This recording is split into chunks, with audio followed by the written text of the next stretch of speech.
please post. And I'm going to get started. I'm an associated member of T3 Trading Group, which is an SEC registered broker-dealer and member of FINRA SIPC. All trades placed by me are placed through T3 Trading Group. You should carefully consider whether trading is suitable for you in light of your own financial condition. Here's the position disclosure.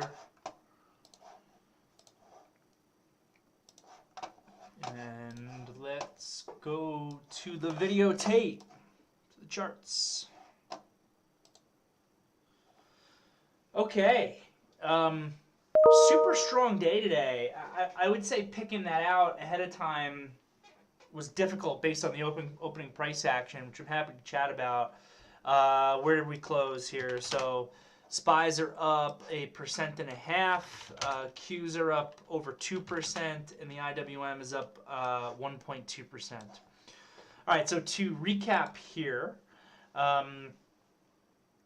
we had a small, it was kind of a flattish open, I guess, actually. SPYs gapped up small, and I think Qs were small, and IWM was flat to down. So it was like a pretty flattish open, maybe with a very, very small common gap this morning. And you know what we discussed, to go back to the big picture here on the charts, what we discussed is probability of movement, basically, in the morning meeting, right? Do we have another choppy day like we did yesterday to further digest those big gains? Is there the possibility of upside continuation after one day of rest? Or do we further price correct that, you know, got started yesterday because the move was so big? So, you guys can hear me, right? I just want to make sure, because it doesn't look like anybody said anything since 4:09. Anybody? Yes. Okay, thanks. Thanks. Yeah, so those were the three situations. And what I discussed was, given the degree of the movement, what I felt was the highest probability situation was going to be price action similar to yesterday. And I'm just talking about pure technicals. And then probably about equal probability of continuation up or further price correction down should we not have a choppy day, should we have a directional day. That was, again, purely based on technicals. But what I was trying to also imply was that I felt that there was a real chance here where that buying could resume today.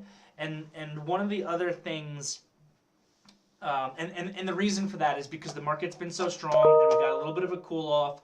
So like that short-term sentiment indicator was no longer in that red zone. It was back kind of in the midpoint. It was back kind of neutral. This one day of rest enabled the ADMA to catch up a bit in the SPYs and the Qs. But it was things that were not the S&P and the NASDAQ that made me think that the market could get continuation. Like, yeah, SPYs are a little bit still extended after yesterday, but by much less. Qs were still a little bit extended after yesterday, but by much less. IWM, though, not extended at all. That is now fully price and time corrected. It's into the equilibrium zone.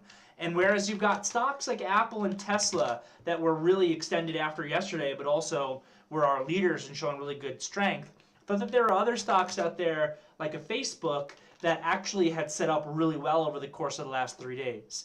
So just looking purely based on the degree of the move that we had over the course of the last week or so in the SPYs to get to yesterday's price correction, and yesterday was only one day of price correction, you would probably think, yeah, you know, highest probability of further sloppy price action like we had yesterday and equal probability of upside or downside. But then when I look at all of those other factors, it leads me to believe that there was the potential that we could actually break up. So that was the point that I was trying to get across this morning.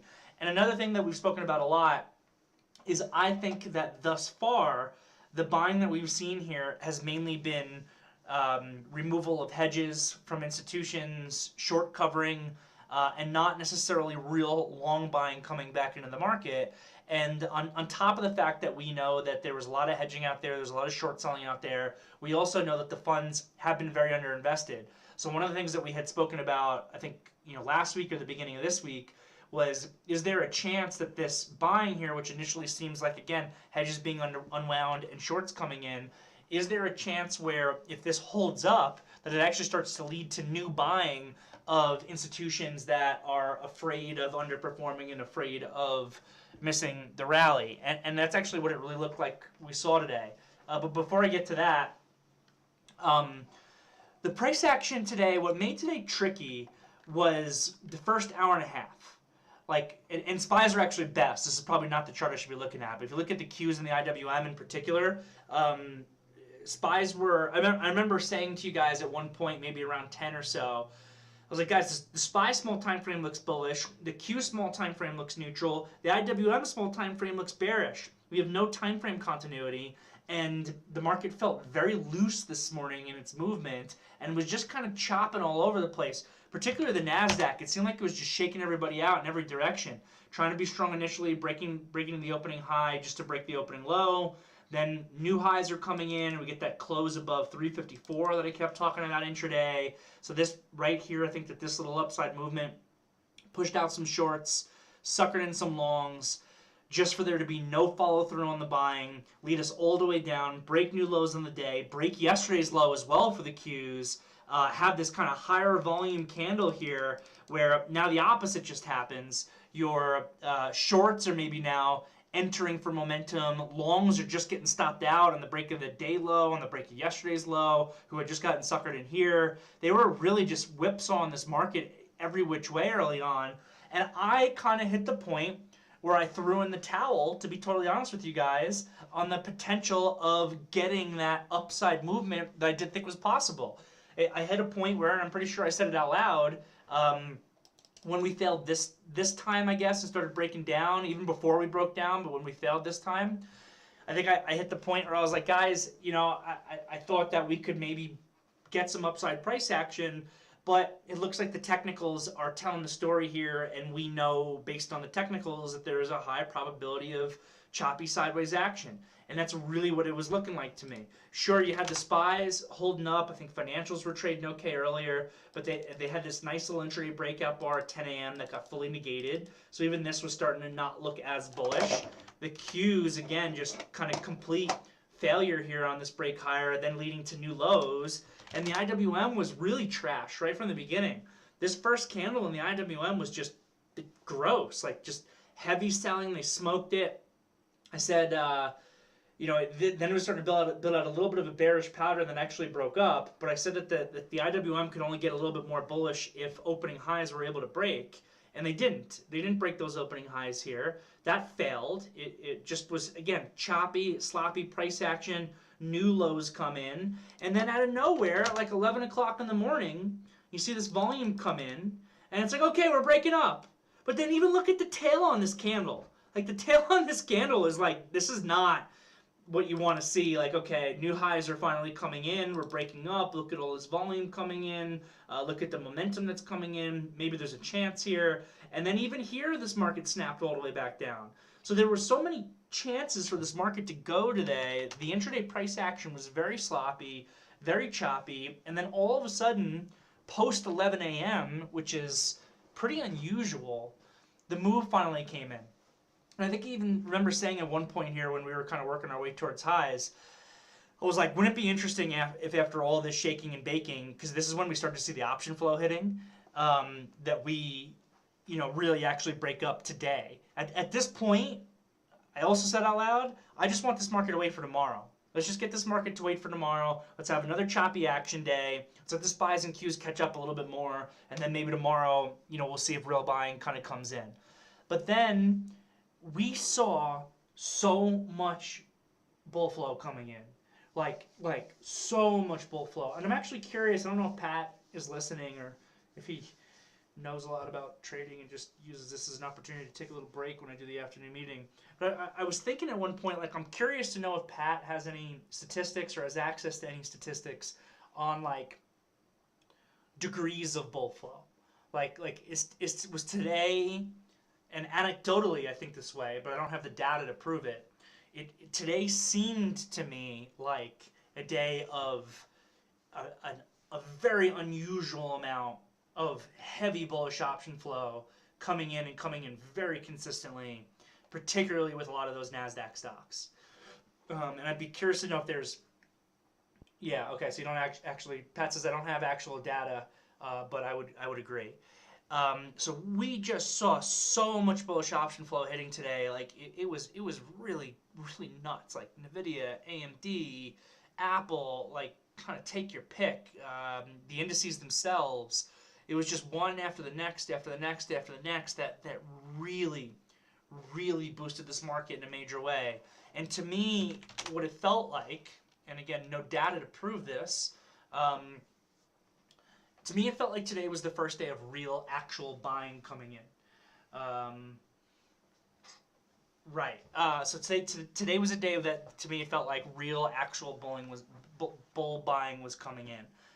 All of these previous days here, when we had this huge rally, that was that coil getting kind of unwound that I had been speaking about and using that analogy back earlier in the month of March when we were having our new yearly closing lows, and we were seeing the statistics and the data on market sentiment and market positioning, and I kept likening it to like this coil that was being, you know, just pressed really tight and had all this pressure, and that release of that pressure can create those really big bear market rallies like we saw here, and like we saw you know, over the course of the last week or so. But that I didn't see any signs of, even though we got back into our neutral territory for the SPYs, I didn't see any signs of real buying entering the market, honestly, until today. And it was, you could find it within that bullish option flow. The bullish option flow was just, it was so insane, it was so consistent, there was so much of it, and that's what ended up waking this market up and going. So, you know, kind of at the end of the day here, I think the market did what I expected it, but not really in the way that I expected it to. The first hour and a half today was really sloppy and choppy, like I was talking about, particularly when you're looking at the NASDAQ and the Russell, and we were not getting confirmation. And, you know, again, a lot of times if those momentum moves are really going to come with the market, you kind of want to see them start relatively early. And the fact that, like, we tried to go here at 10 a.m. and totally failed, you know, for all three of our indices a little bit. I mean, IWM was still kind of pretty bearish at that time, but for sure with the Qs and the SPYs, they tried to go at 10 a.m. and then failed, and now it's 10:30 and things are making lows, and the upside intraday breaks were failing. What's the probability at that point of the market doing what it did? I would say it's a low probability situation. Because a lot of times when the institutions are coming in and they're doing their buying, they're doing it in the beginning of the day and the end of the day, not as much in the middle of the day. But it was really seemingly starting like late morning into early afternoon that we just saw those huge degrees of bullish option flow hitting. And I see Z here at the corner of my eye letting us know that statistically the end of March here, March 23rd to 29th, are the best trading days for the month. And yeah, so I know statistically into the end of March is historically very bullish, and then April also tends to be historically a pretty bullish month for the market. Off the top of my head, I think historically April may have the most gains of any month historically, so it tends to be some bullish seasonality here. But I pay attention to seasonality. I always do take it with a little bit of a grain of salt, because just because something does something typically at a time of the year does not mean that it has to in this particular year, because every year is unique. And January was a perfect example of that, right? January tends to be a very bullish month, but last January was when the whole market really actually started to fall apart. I think it was like one of the worst Januaries ever.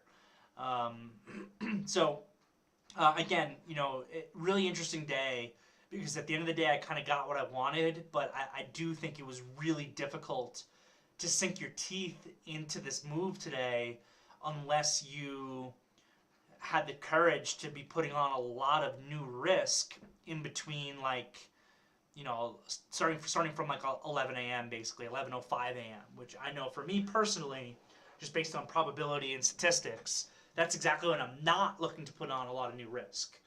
So that's the market as a whole. As far as trades go, they were also a bit tricky. We had a few things work out really well. We had a couple like great opening drive type trades that then, you know, rolled over and totally failed and we also had some stuff that just really didn't trigger today. BKKT was one that was not on my radar, actually, when you guys brought it to the table, but we liked this kind of breakout candle 2 days ago on high volume, inside day rest, continuation through yesterday's high.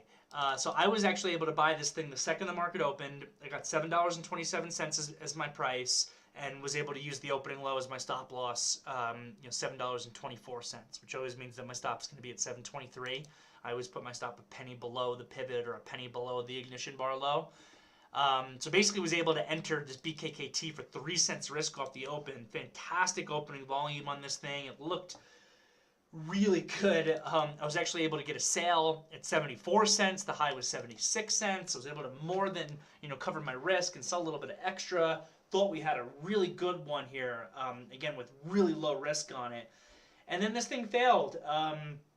Shook us all out here, it looked like, myself included. I got stopped out of my entire position when that opening low broke for a profit, made money on it because of game planning.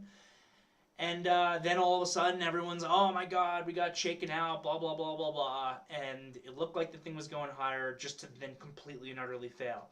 This is why, just to talk about market psychology for a minute here, in the event that it actually was a shakeout, you kind of just have to shrug your shoulders on it and move on. You don't want to fight stock in these situations. I've done it, believe me. I have definitely fought stock in the past, and it has really only ever hurt me. It is not the move, where basically what happens is you got your trade on, you think it's going great, you get stopped out, it immediately tails back up, and you see how this candle closes, and you see where your little, your little red dot on the chart is. Right, I can even show you mine. You can see your little red dot on the chart right here as your sell stops are getting triggered, and then the thing closes like this. And oh my god, I got shaken out. So you rebuy the stock, and then maybe you use the new low as you're out, or maybe you use the gap fill as you're out, or something like that. And then maybe you get stopped out right away, and then maybe you rebuy the stock even again because it tails again, and then you get stopped out a third time or a fourth time. That's called fighting stock. It's no good. I was trying to get this point across because I know a bunch of people are in this trade today. You are better off. I feel really confident about this. You are better off getting shaken out of a trade by selling the exact bottom to the penny and then having the thing rip $10 in your face. You're better off getting stopped out and missing a move than you are not getting stopped out and getting stuck in. This turns into the market rolling over, and the next thing you know, this thing's at $6.30, and you've got all your thousands of shares, $1 out of the money, and you're just getting your face completely ripped off. You are better off getting stopped out, taking a loss, or in this case, getting stopped out for a gain, but you're better off getting stopped out, taking a loss, being shaken out, selling a low, than you are not getting out of the position, getting stuck in something, and having it be $1 against you because you didn't have your stop loss in properly and you didn't manage your risk properly. I can promise you that. Risk management is the key to the business. So we can't look at these things starting to go up and get in our head. It just is what it is. We work in a game of probabilities. When you work in a game of probabilities, that means in a big enough data set of trades, every possible thing will happen. You will have the trade that doesn't stop you out by a penny and then works really well. You will have the trade where you buy the absolute high and sell the absolute low. You will have the trade where the second you enter it, everything works like perfectly, like a Cinderella story. You bought the stock with 3 cents risk, it rips higher, it gives the inside 5, the inside 5 breaks to the upside, then news comes out and the stock closes at $11 by the end of the day. All of those things will happen to you in a big enough amount of situations. The right thing to do is to be consistent. The right thing to do is to manage your risk.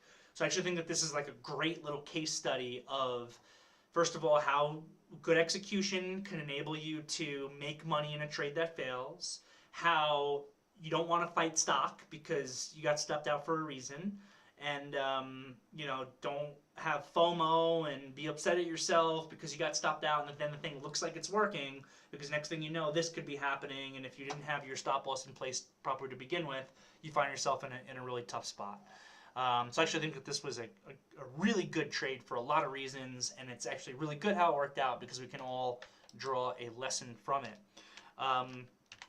Facebook and WeWork were my two favorite ideas of the day today, and my two highest conviction ideas in the morning meeting today. I already mentioned Facebook earlier in this meeting, how I thought Facebook was actually a clue to me that the entire market could potentially go higher because this was not that extended. Had this really good rally here, but then gave these 3 rest days, yesterday being a really tight inside day. I think that we started to see some good bullish option flow yesterday as well. That acts as a positive layer of probability. The stock breaks through yesterday's high, and that's your trade. Definitely not an easy execution on this because I had to take a lot of initial risk. I had a buy stop at yesterday's high. I got triggered as a momentum trade for the entry. And then I'm like, okay, what's my stop loss here?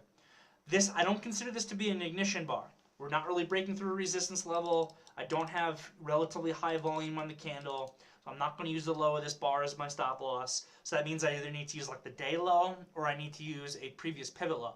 So I decided to actually use this low here to tighten my risk up a little bit versus this low. I decided to use the low of the second 5-minute bar because it was a little bit of a pivot point. The ADMA was past it. So I'm buying this thing at, $216.80 or so, with the stop loss at $215.20. Like I had over $1 risk in this thing. But I was like, okay, I've got conviction on this daily chart. I think it looks right. The volume looks good. We saw the option flow hitting yesterday. I didn't get my one-to-one kick at this high by a little bit, which is unfortunate. Because I remember saying to you guys, had I been able to cover my risk on my first trade, I would have taken a second trade in the same stock, which is what we call an add as opposed to an add back. I would have taken a second trade in this once this candle closed versus this low, because I liked how the thing was trading and I thought it could give continuation, and now it was no longer extended. And then I didn't take that add because I never got the first sale from a game planning perspective, and then the thing just ripped. And then obviously, I was able to book my profit. The thing is looking fantastic. I got this nice pivot point here. Granted, it's on a 5-minute chart. What does the 15 look like? Whoops. What does the 15 look like? Yeah, 15 has a pivot point here off that candle as well. The ADMA didn't catch up to it right away. So I did decide to raise my stop to this low. And unfortunately, when the cues, because this is where the market was really hard. And I kept saying, I was like, this Facebook looks so good. If I could just get the NASDAQ to cooperate. And by cooperate, I don't even mean go up like it did at the end of the day. I just mean don't break down like it did at 10:05, 10:15, which is what kind of led to the Facebook stop. You can see here. Look at this. This is 10:15. Facebook looks so good. The NASDAQ looks so bad. This is why I always say it doesn't matter how relatively strong your stock is. If the market's getting destroyed, it kind of just is what it is. And this is when the NASDAQ's making lows. And all of a sudden the market was looking, very weak. And I didn't think we were going to get real downside continuation today, even when we were breaking lows here. I thought we were going to have like a choppy sideways day. But the market got weak enough at this point to get me out of the Facebook trade, which, again, is fine because it's a winner, right? It's a winner. If all I did was take my trade, get my risk covered, and then raise my stop, it's a winner. And this met all of my rules for trailing. But unfortunately, it shook me out. Rightly so, to be honest, because of what the cues were doing. And then it acted well, and it closed. I would say it closed okay. Not really great, to be honest. Because look at the relative strength Facebook had early on, and then when the cues actually finally woke up, that means this thing should be at like 224 at the end of the day if it was going to keep the same degree of relative strength. And it didn't. So, sure, would I want to have Facebook still at the close here at 220, kind of given my price and possibly keeping it as a swing trade based on now how the market itself looks and based on how Facebook looks at the close? Sure, I would. But I can't be upset about the market pushing me out when the market was tricky earlier, and then I still made some money in it, and I put myself in a win-win situation. You know, once I'm raising my stop to this low, this is the situation I'm in. I'm going to make money or I'm going to make a lot of money. And that's the situation I want to put myself in every single time. And in this case, it just turned into, you know, I'm going to make a little bit of money. Nothing major. So that was that. Tech was another one that I was in, and a bunch of us were in. Felipe had really high conviction on it. I think it was Nick H. called it out in the morning meeting today. So shout out to Nick for bringing this one to the table. Great looking bullish wedge in the right sector, relative strength, inside day right at the end of the wedge. I love that maximum tightening happening right at the end of the pattern. We get the early inside day and up. We've got really good looking kind of volume in the beginning of the day. Felipe was already in. Nick, I think you might have already been in. Then this inside 5 formed. I was actually looking at Woof at that time, which never triggered for 20 bucks because this thing was ripping early right to that 20 early on. The high was literally $19.99. I had a buy stop at 20 in this. So again, going back to long enough situation, everything will happen. I had a buy stop at at $20 on the dot in this Woof here to try to participate in a short squeeze because we know it's a big breakout in a heavily shorted stock. The high was $19.90. It never triggered me in. I never got in. I never lost money, so that's fine. And then I took those resources. I canceled that buy stop and Woof, and I just started cheating on this Tech inside 5. I bought a little bit early on it, and then this thing broke to the upside. You know, also looking and trading really well here. I was pretty greedy with this. I didn't raise my stop to this low, which you easily could have done. I thought that this daily chart looked so good that I wanted to be greedy with it. And I got stopped out on actually the break of the inside 5, I think. Right? Let me see. Or did I get stopped out at the low? Yeah, I got stopped out on the break of the inside 5. When the inside 5 broke right here is when I got stopped out. And again, it just is what it is. This was another situation. You know, you put yourself in that win-win, and you try to put yourself in these situations where you're either going to make money or you're going to make a lot of money, and then you know things kind of play out the way that they do. So you know those were the new trades that I really added today, and honestly, they were all these types of trades that ended up failing for me, or at least Facebook, I guess, was not a fail at all. It was just a trailing stop getting triggered. But none of them worked perfectly by any means, despite what the market did, which is unfortunate. It just is what it is. The open today was very tricky. Some of you guys were in this FCX, which I was not in, which we also brought up in the morning meeting. This was a really good one. My concern with this, which I did highlight, even though it was my idea, was the extension on the inside day. A little bit similar to you know what we had with Oxy and what we had with DVN, with these kind of extensions on the inside day, where I was a little bit concerned that it'd be tough to get follow through, and that you would really need pure momentum to give you that follow through. But that pure momentum came in. $50.42 was the proper trigger. This thing triggered early. You know, in the first 5-minute bar of the day, you could have bought 50.42. I think I just said with a stop loss at, you know, 50.06, 50.05. So you're not a small amount of risk for a $50 stock, but not terrible either. But the volume was there, the momentum was there. This one worked, you know, really well. I don't think, based on my rules, if you're following the third rule, you would have been able to raise your stop to here, but you would have been able to raise it to here. So maybe this is another one people got chicken out of, unless they were super greedy, like I was with Tech, and they were giving it all the way back to their original stop. But that was a decent one too. So, and then there was a few others that you know didn't really trigger.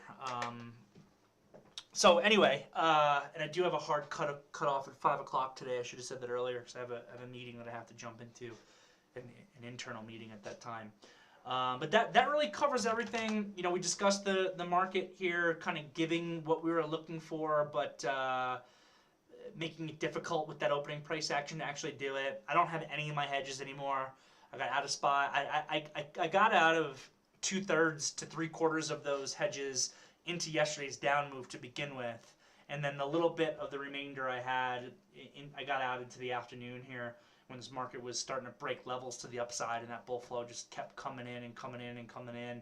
I just didn't need them anymore, and they served their purpose, and I was able to, at the same time, take off a little bit of long risk as I got myself out of those hedges. I don't know what my P&L is on them. It's probably flat to down small, to be honest, but they totally served their purpose, I guess. Still think hedging is for nerds. So that's all I got, and I am happy to answer any questions that you guys got. No, thank you, Judy. I'm going to scroll up here in the VTF to about 10 after 4 to look for questions. First thing I'm hearing is from Cody, asking about Bed Bath & Beyond. Bed Bath & Beyond was like very out of play today. This thing had this big resistance at $24, which goes back to the last time there was a short squeeze back in November, and created that resistance at 24 that then led to this failure, and it went all the way down to 12 bucks. So we'll see if a repeat of that happens again. So we had the big short squeeze here back on March 7th. It was really all pre-market. They sold it all the way back down. It's up like 100% that morning or whatever. And then since then, we've got these two tails above 24, so that's still acting as resistance. Was weak yesterday with the market being weak, but AMC and GameStop were super strong, so it was disappointing. Though, to be honest, I don't really like Bed Bath & Beyond trading with AMC and GameStop, because I think AMC and GameStop are not worth a whole lot, and Bed Bath & Beyond, we have more of a belief in the fundamentals of this company than we do those companies. So I don't really like this being a meme stock, but I'll take it. You know, if it wants to go up and I'm long, I don't care. I'll take it. But yeah, we'll see. So again, was weak today, seemingly out of play, but then the market this afternoon was so strong that it enabled this thing to kind of curl back up and create this interesting looking hammer here. I don't love this hammer. It's technically a continuation hammer, so we'll see if this can lead to a break at 24.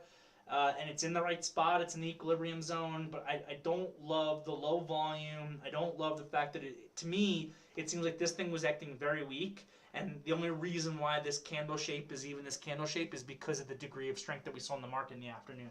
With all that said, let me actually read your question.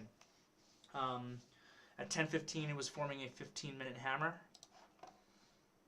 Yep, in extended territory. I think you called that out too.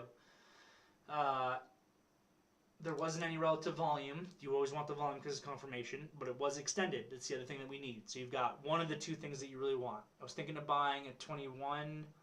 I didn't take the trade.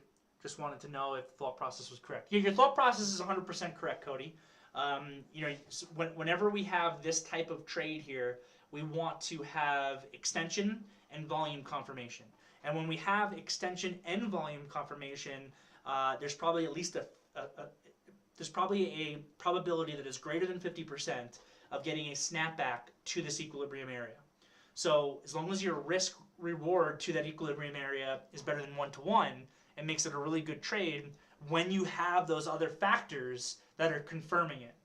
So here, the risk reward is certainly there. The extension in the shape of the candle is certainly there. But the volume, you know, not terrible, but definitely not what you want to see. So you had that against you. So it really just depends on kind of your risk tolerance on the trade. I think that this is a trade that you could take, but you know, I heard Pat when he was on the radio into the close, and I missed what the question was that was directed towards Pat on a particular trade, but I heard the answer, and the answer was, yeah, you know, this is probably not a trade that I would take, but you could. But I would say that, you know, maybe take it at 25% of your normal risk. That would be probably the situation with this. If you didn't take it because of the reasoning that you have here, I think that is totally fine. If you did take it because it is missing that real volume confirmation, I think the idea here would be to take it at a percentage of risk. Like you take 25% of your normal risk or something like that on the trade. So good stuff there, Cody. Good question.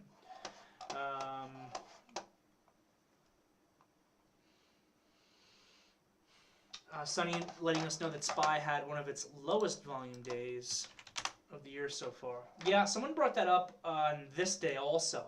the lower volume. And you know, volume is confirmation. Ideally, we want to see volume. But first of all, the volume that we've seen so far this year is higher than normal. It's been very elevated. So you don't necessarily want to just compare the volume that's been a little bit lower right now to the volume of this year, which has been unusually high. That's kind of one thing that I would say about it. And two is volume on the way up always seems to be less than volume on the way down. And I don't exactly know what the reasoning is behind that, but it's something I've seen very consistently over the course of my career.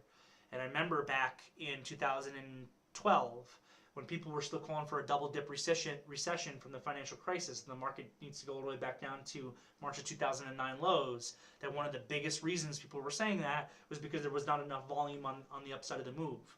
And then in 2013, the S&P was up 33% on the year. So, you know, notable. Let's note these things. Let's keep them in the back of our brain. Let's not necessarily say, oh, we have to short because the volume is low today. Cool stuff from Paul G. When you really like a daily chart and get shaken out like Facebook, would you give up on it or continue to look for a new intraday setup? Sure, so this kind of goes back to what I was saying before when I was going over the BKKT trade about not fighting stock. The way that you're describing it, though, is the way to do it. Don't just say to yourself, oh man, I got shaken out of my stock, and automatically rebuy it and revenge trade and all that stuff. It's not going to work out for you. But if your idea itself is still intact, the daily chart is still intact, things like that, and you can look for a new way to re-enter the trade. And the way to do that is to find a new and appropriate trading setup on that smaller time frame, just like the first trading setup that you took. So that, what you're describing here is 100% the way to do it. Don't just say, oh man, they shook me out, and just buy with no real reason behind the buy. Find that new setup, even if it's at a higher price. Find that new setup to be able to get you in, to be able to take the trade if you think that the big picture is still properly intact and that your idea itself is still properly intact. That's exactly how you want to do it. Good stuff, Paul.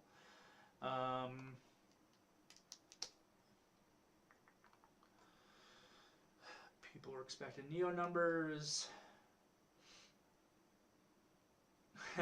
Well, yeah, tech, that TECK definitely looked good. Stefan sold his CLF today. CLF, this was bonkers. This move in CLF. Hate that I'm not in this, man. I was talking about when this thing was at 19. I was talking about how much I liked it. Now here it is at 32.50, and I made $0 in the trade, but I'm glad some of you guys did. Pat was very early on this. I remember, again, guys, option flow. This is the importance of using this layer of probability. I remember, I think Pat bought right in here, right into $20 when we saw for the first time like that big consistent flow starting to hit with CLF, and it's been nothing but sunshine and roses since then.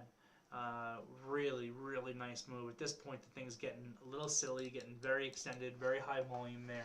Almost bizarre the way that this thing was moving today. Judy, glad to see you did well. Yep, Apple, Nvidia, Apple was a focus. You know, some of these things were definitely tough. I agree with you to hold on to throughout the day. And we do want to pay attention to our, you know, when we're taking our small time frame trades, we do want to pay attention to our big time frames. And we want to, you know, have an understanding of how extended things might be on that big time frame to get a better understanding of what our probability of success is on our small time frame trades. And this Apple, for example, very extended the upside, even more extended the upside now, but so much amazing relative strength that this thing is having. And again, massive bull flow hitting an Apple today. Really solid. You know, didn't do much during the day. Hard to probably hold through these lows. Wasn't acting particularly strong because the daily chart was extended. And then eventually the whole market went. Tesla was kind of the same thing. We saw it be super relatively strong yesterday. It tried to be strong early. Failed, was making new lows. It's kind of hard to go back to this at this point. It didn't exactly close great. But just the fact that this thing was even able to hold up after this move on the big picture is really impressive. Tesla and Apple, I think they just need, I still have my position in Apple. Remember the pre-market buy at 150? I still have my position in Apple. I've been reducing on the way up. I recognize the degree of extension. That's why I sold some right into the close. But trim and trail, right? We don't know where these things can go sometimes. So definitely good stuff. Judy. Scrolling through here. I've got 10 minutes and I got to go into this meeting. From Jackie. I saw on TQQQ the 1235 engulfing candle. Okay.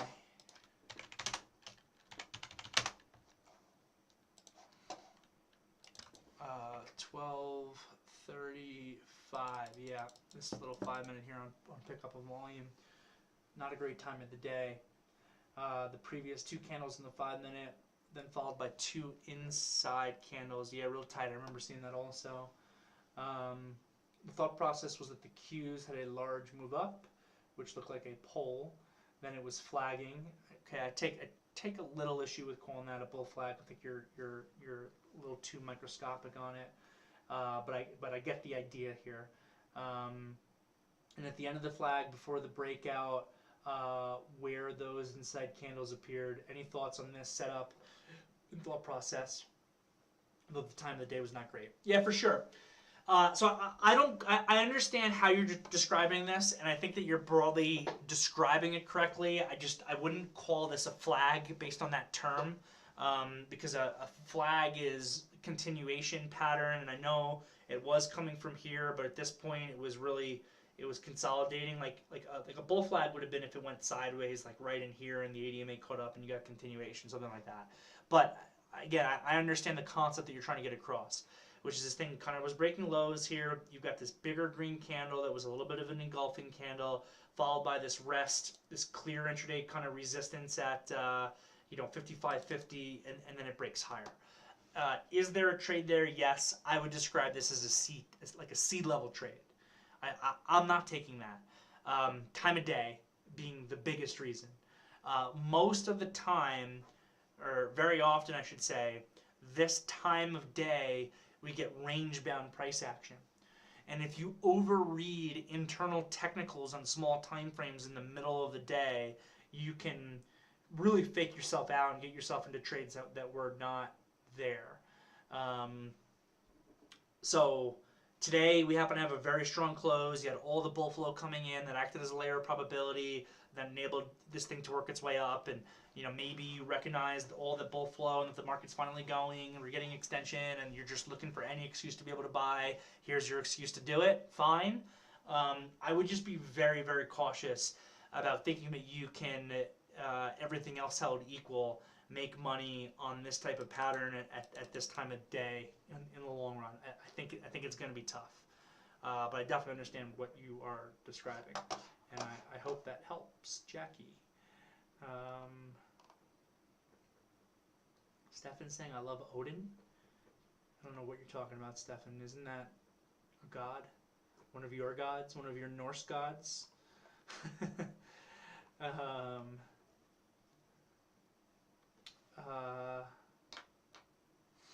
Running out of time. Next from Jackie here. Could you go over some potential trade setups to go long in AMD today? Sure. Yeah, I didn't bring up AMD in the afternoon meeting, and I probably should have. This move here was obscene. I didn't have much conviction to try the inside 5 at 10.25 to the upside. I don't see why you would. I don't see why you would take that trade. And didn't want to chase my entry when it broke to the upside. So I was wondering if you saw any other good opportunities to get involved. I hate this as a buy right here. Let me start by saying that. I really do. First of all, it broke to the downside before it even broke to the upside, so that negates the setup. But even if it didn't do that, I don't want to buy an inside 5 to the upside at 10.30 right when this just broke down and right when the NASDAQ just broke down. That will be a consistently losing trade in the long run. The thing about AMD was that 1750 was the trigger. And Big Z brought that up for us in the morning meeting today. 1750, kind of the level. We talked about it. What do you think about continuation here? That's where we start to break out of this pattern, the descending channel that this thing's been in for a while. That's the clearer resistance. It's these pivot points. 1750 was a spot. And that 1750 was a really hard buy. Even that. I was actually kind of encouraging people to not take that trade. It's 11 o'clock. The market just ripped from under $14 to your entry price of $17.50 in a straight vertical line. You're buying this thing after it just went up $3 and almost $4 in a very short period of time in the middle part of the day when it's going straight up. But the flow, the option flow was coming in so ridiculous. What I really wanted, and I think I said it, or someone asked me about it, was like, let's just think it up to $17.50 and just chill for a little bit right in here, and then give us a setup for continuation, and then buy that. So hard to buy $17.50 based on what it just did. But that was technically the entry point that we spoke about in the morning meeting based on the daily chart. And then you got to find a stop loss. It's just very hard to execute. And I know some people were able to get involved in it. But look, there's not even any setups in this thing on the way up. There's no price correction. There's no rest candles. There's no flags. There's no nothing. This is just literally up, followed by up, followed by up, followed by up, followed by up, followed by up, all the way from under $114 to over $120. And to buy that at $117.50 in that spot is, I think, really difficult. But that was the technical entry. If you believed in it, you could take it. If this was happening off the open, I probably would take that myself. Here midday, I was like, maybe if this thing builds up with a pattern, I'm seeing all this flow coming in, I'm interested, but I couldn't get myself to buy $117.50 when like 10 minutes ago this thing was below $114, and there was no news. There was no new news at that point. It was just the power of the bullish option flow really kind of coming into play. So great questions, Jackie. Those questions are appreciated. Everyone can learn from them. Prediction for tomorrow, if I had to guess, I would guess up, but we got to start watching it for degrees of extension again. Pat seems to think we're working our way back towards these highs. It's 458 to 460. Based on the flow today, he could very well be right. I would be very surprised if we just saw like a doubling of this move, like a repeat of what we just saw to get up to this 450 just happening again, starting with today's candle. This degree of a face ripping rally is kind of hard to come by and is usually a hallmark of a bear market, and it should be more difficult to continue the higher we kind of go here. But you know, gun to head, you got to think higher based on how we closed in the flow today. But we'll see. I always want to see. I don't like making those determinations the evening before. I really like to assess them in the morning, the new news, the gap, our probability, those types of situations. Quick comment on pot names. Yeah, so marijuana names got some news today. I don't know. I feel like we've seen these headlines happen before. You got momentum trades in them. Take them. You got your momentum trades. You got some flow that was coming in. You can take your trades as they come. I still don't understand what advantage a Canadian marijuana company has when pot gets legalized in the United States. But these stocks are super beaten up. The volume was there.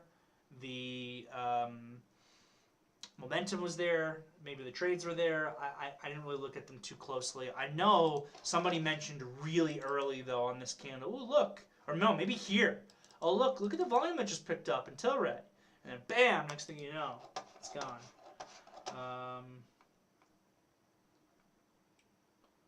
Is the shrinking volume on the SPY and Q daily charts an indicator of a possible failure that will lead back to lows? I think I answered that one already, Mr. Trees. Not necessarily is the very short answer. I would repeat the longer answer, but I have to go. I have a meeting now. All right, gang. Good day today. Again, I think overall, even if the execution was a little bit tricky and the opening action was a little bit tricky, really strong close, really interesting to see the flow coming in. It seemed like actual real buying was coming into this market and not just hedges getting unwound and shorts getting squeezed. Let's see how we gap tomorrow. We'll make our game plan in the morning like we always do, and we will figure out how to navigate this market. So have a great night everybody. I will see you then.